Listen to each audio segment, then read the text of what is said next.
Kami dari kelompok Workplace Spirituality dengan anggota kelompok Kinan Putri Istiqomah dan Dira Aleta Medalana saya sendiri.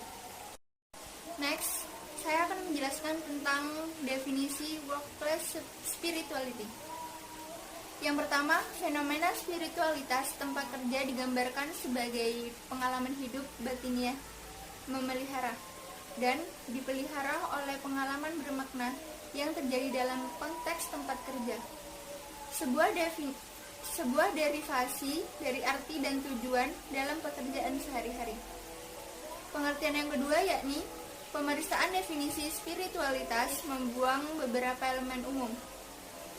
Yang paling umum diantaranya yakni menjadi keinginan untuk hidup dengan nilai-nilai yang melampaui kebutuhan diri langsung, empati yang dalam dengan semua memiliki kehidupan, dan kesediaan untuk berhubungan dengan kekuatan yang lebih tinggi atau pemberi sumber kehidupan. Selanjutnya, aspek yang akan diukur.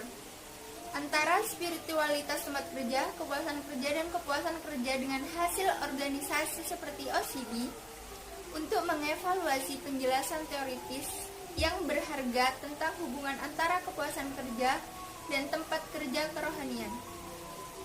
Sebuah studi independen yang dilakukan oleh Sharma, Babjai, dan Holani pada tahun 2011 di Punjabi, India, menunjukkan OCB sebagai hasil dari kepuasan kerja. Sedangkan dalam penelitian yang dilakukan oleh Gupta, Kumar, dan Singh pada tahun 2013 tentang pegawai pemerintah di Punjab, spiritualitas tempat kerja dipandang berdampak positif pada kepuasan kerja. Selanjutnya, faktor yang mempengaruhi. Literatur mendukung hipotesis saat ini bahwa komponen spiritualitas tempat kerja, kehidupan batin, ketertarikan, dan makna dan tujuan akan memiliki hubungan yang positif dengan kepuasan kerja yang dialami oleh karyawan. Faktor-faktor yang mempengaruhi kinerja adalah faktor internal dan faktor eksternal. Selanjutnya ada alat yang digunakan. Terdapat beberapa alat ukur terkait spiritualitas di tempat kerja. Antara lain adalah alat ukur spiritualitas yang dikembangkan oleh Liu dan Robert pada tahun 2011. Yang terdiri dari 25 item dengan menggunakan 5 poin.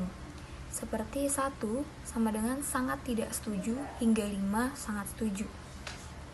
Selain alat ukur yang dikembangkan oleh Liu dan Robert, ada juga yang dikembangkan oleh Asoms dan Duson pada tahun 2000 yang memiliki pengukuran sebagai menjadi beberapa dimensi utama, yaitu inner life, meaning at work, dan condition of community. Selanjutnya ada hal-hal yang berkaitan dengan tema. Pada jurnal pertama itu mengatakan bahwa spiritualitas di tempat kerja sering dianggap paradoks. Manajer seringkali menganggap istilah itu ambigu dan sangat tinggi bernuansa. Menurut Richard et al. Pada tahun 2009.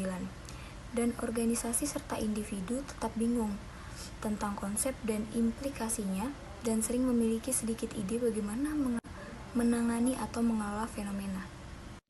Lalu, pada jurnal kedua itu mengatakan bahwa fenomena spiritualitas di tempat kerja digambarkan sebagai pengalaman kehidupan batin yang memelihara dan diuris oleh pengalaman bermakna yang terjadi dalam konteks tempat kerja.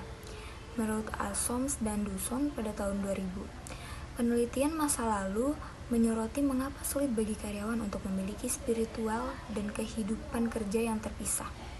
Menurut Zimmerman pada tahun 2004, karyawan ingin menanamkan kehidupan mereka dengan makna yang lebih dalam, kata Hansen dan Keltler pada tahun 2012.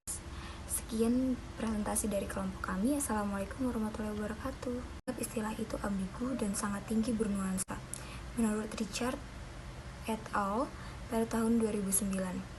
Dan organisasi serta individu tetap bingung tentang konsep dan implikasinya dan sering memiliki sedikit ide bagaimana menangani atau mengelola fenomena.